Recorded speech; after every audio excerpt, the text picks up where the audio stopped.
이 생에서 최강학기로 남아 인간들을 자기 맘대로 잡아먹고 사는 최강학기를 꿈꾸고 있지 않을까요? 우리 원한이 더 차오르거라. 비비의 야광줄을 풍산의 계략에 따라 꿀꺽 삼켜버린 팔척기는 그 순간 마치 오랜 봉인을 해제한 듯 고개를 치켜들며 서서히 일어났어요. 이미 강철과의 격렬했던 싸움에서 입은 깊은 상처와 무너진 기운은 야광줄을 삼킨 바로 그 순간부터 빠르게 회복되기 시작했고 그의 온몸은 점점 더 강한 힘과 뜨거운 기운으로 뒤덮여갔죠. 그 야광주 안에는 단순한 정령의 기운이 아닌 이무기 비비의 순수한 신기와 정수, 그 일부가 함께 담겨 있었기 때문에 팔척기는 그것을 그대로 흡수하며 상처를 치유하고 기운을 회복했을 뿐 아니라 이전과는 비교도 할 수 없을 만큼 무시무시한 힘까지 손에 넣게 된 거예요. 완전히 회복된 팔척기는 이제 더 이상 방어적이거나 숨어다니는 존재가 아니라 정면으로 맞설 준비가 된 강철보다도 더 강력한 힘을 지닌 존재로 거듭난 셈이었죠. 그리고 그런 그가 첫 번째로 꺼내던 수는 누구도 예상하지 못했던 것이었어요. 그것은 바로 오랫동안 자신 안에 억눌러 두고 있던 윤갑을 일부러 이승으로 토해내는 선택이었어요. 윤검날이? 말이 안 된다. 한번 잡아먹은 훈령을 그리 쉽게 놔준다고? 일부러? 대체 왜? 도대체 왜 팔척기는 윤갑을 일부러 풀어준 걸까요? 팔척기는 단순한 원혼이 아니에요.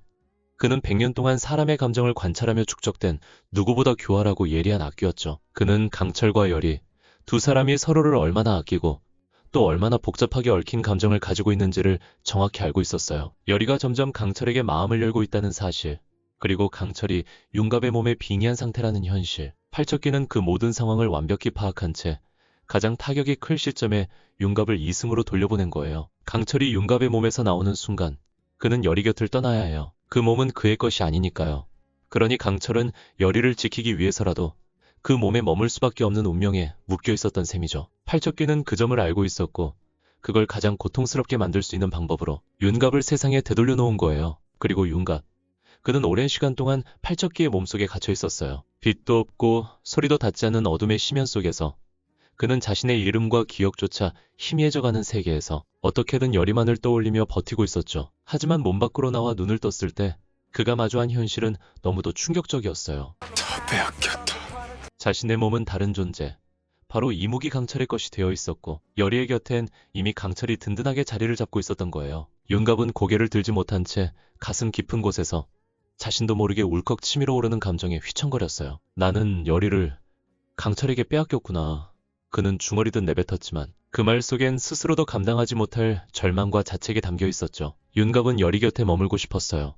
하지만 그녀의 시선과 마음은 이제 자신이 아닌 자신의 몸을 잠시 빌렸던 이무기 강철에게 향해 있었고 열이는 윤갑을 보며 더 이상 예전처럼 웃지 않았어요. 하지만 그 비극적인 삼각관계는 팔척기가 설계한 계략의 일부였을 뿐이에요. 팔척기는 이 모든 상황이 벌어지기를 기다렸고 마침내 세 사람의 감정을 복잡하게 뒤흔들며 그들의 연대와 유대를 조금씩 무너뜨리고 있었던 거죠. 윤갑에게는 시간이 많지 않아요. 그는 팔척기에게서 빠져나온 뒤 단지 49일이라는 제한된 시간 동안만 이승에 머무를 수 있어요. 그 짧은 시간 안에 무언가를 되돌리고 싶었지만 열이는 이미 다른 존재를 사랑하고 있었고 그 변화는 윤갑에게 너무 잔인한 현실이었죠. 우리 원한이 더 차오르거라. 팔척기는 그 점까지도 계산해 두었어요. 열이의 마음을 흔들고 강철에게는 깊은 이별의 상처를 각인시키고 윤갑에게는 감정의 좌절과 혼란을 안겨주며 세 사람 모두의 마음을 무너뜨리고 있었던 거예요. 결국 이 싸움은 단순한 귀신과 인간의 대결이 아니에요. 이건 마음과 운명, 사랑과 원망이 맞부딪히는 아주 복잡하고 잔인한 감정의 전쟁이에요. 그리고 그 중심에서 팔척기는 모든 것을 조율하며 미소 짓고 있었던 거예요. 아마 팔척기의 최종 목적은 강철이의 야광주까지 먹어 흡수해서 이 땅의 바람과 비, 기후를 지배해서 인간이 섬겨야 하는 신적인 존재가 되어서 이 생에서 최강학기로 남아 인간들을 자기 맘대로 잡아먹고 사는 최강학기를 꿈꾸고 있지 않을까요? 그때 이곳은 그야말로 지옥도였다. 팔척귀는 100년 전 용담골 사람들의 원한이 뒤엉켜 있었던 게다.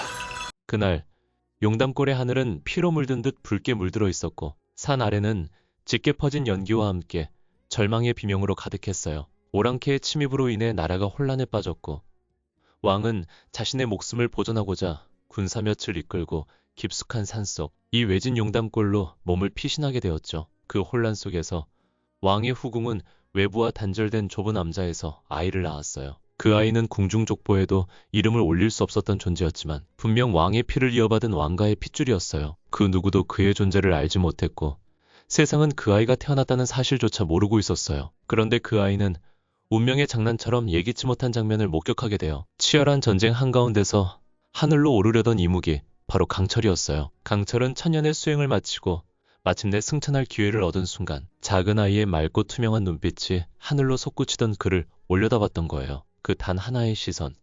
아주 짧은 교차였지만 그것만으로도 이무기의 승천은 중단되고 맙니다. 하늘은 더 이상 그를 받아주지 않았고 강철은 그날 땅으로 추락하고 말았죠. 그러나 이 이야기는 거기서 끝나지 않아요. 오히려 그 순간부터 진짜 비극이 시작된 거예요. 전쟁의 패배가 눈앞에 다가오자 왕과 그의 곁을 지키던 무장 최길상 대감은 주술적인 근거와 오래된 이연을 바탕으로 끔찍한 제안을 하게 돼요. 신에게 피해 제물을 바치면 전세를 뒤집을 수 있다. 그 제물이 왕의 피를 이어받은 자라면 그 효험은 배가 될 것이다. 그 누구의 동의도 없이 아무런 죄도 없이 태어난 그 아기는 최길상 대감의 말 한마디와 왕의 침묵 아래 신에게 바쳐질 희생양으로 결정되어 그 아기는 곧바로 제단에 올려졌고 불쏘시개가 깔린 장작 위에 왕가의 핏줄이라는 이유 하나만으로 제물로 바쳐지는 순간을 맞이했어요. 아직 세상에 이름조차 갖지 못한 채 그는 장정들이 붙인 불길 속에서 울음 한번 제대로 내지 못하고 신에게 바쳐졌어요. 그 광경을 지켜본 사람들이 있었죠. 바로 용담골의 주민들. 그들은 우연히 그 장면을 목격하게 되었고 갓난아이를 안은 채 제단으로 향하는 모습, 하늘을 날던 이무기의 추락, 그리고 불꽃 속으로 사라지는 아이의 형체까지 모든 것을 두 눈에 담고 말았어요. 하지만 문제는 그 진실을 봤다는 이유 하나로 그들에게 내려진 건 입막음이었어요. 입을 열게 두지 마라. 왕의 목소리는 차갑고 단호했고 최길상 대감은 곧바로 명을 내리죠. 제단을 목격한 용담골 사람들을 전부 죽이라. 그리하여 제단을 본 모든 사람들은 최길상 대감의 명령 아래 하나씩 죽임을 당하게 되었고 이 모든 비극적인 학살은 전쟁 중에 사망한 것처럼 꾸며져 위장되었어요. 그날 이후 용담골은 마치 지워진 마을처럼 그 흔적조차 사라져버렸고 왕은 전쟁에서 승리를 거두지만 그 대가로 한 아이의 생명과 수많은 사람들의 침묵을 얻은 셈이었어요. 이무기의 승천은 실패했고 왕가의 핏줄은 불 속에 사라졌으며 이를 목격한 수많은 이들의 숨결 또한 거짓된 전사 기록 속에 묻혀버렸어요. 그리고 시간이 흘러 100년 뒤 그날의 억울함, 원한, 공포는 사라지지 않은 채 한 망령의 형상으로 세상에 다시 나타난 거예요. 그 망령이 바로 팔척귀였던 거죠. 죽은 자의 울분, 침묵 속에 묻힌 진실, 하늘에서 떨어진 이무기의 눈빛, 모두가 한데 얽히고 뒤엉켜 세상을 원망하며 돌아온 존재, 팔척귀. 그는 단지 귀신이 아니었어요. 왕의 잘못, 최씨 가문의 침묵, 그리고 숨겨진 진실이 불러온 왕실의 어두운 업보였던 거예요. 그리고 우리는 생각해봐야 해요. 이 모든 사실들, 그날 제단 위에서 벌어졌던 진실과 용담골의 사람들, 왕가의 핏줄의 죽음과 그를 본 이무기의 추락, 이 모든 기록이 혹시 광화문집에 남아있는 건 아닐까요? 책의 내용이 전부 사실인 것이니